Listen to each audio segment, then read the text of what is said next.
when creativity meets hard workனு இதை தான் சொல்லுவாங்க.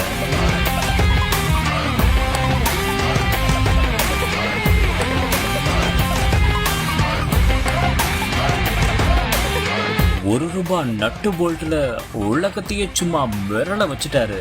சில்வர் பிளேட் இரும்பு கம்பியில இப்படி ஒரு கிரியேட்டிவிட்டியா? வீடியோ எண்டு வரை பார்த்தா எல்லாருமே கூஸ் பம்ஸ் ஆயிடுவீங்க.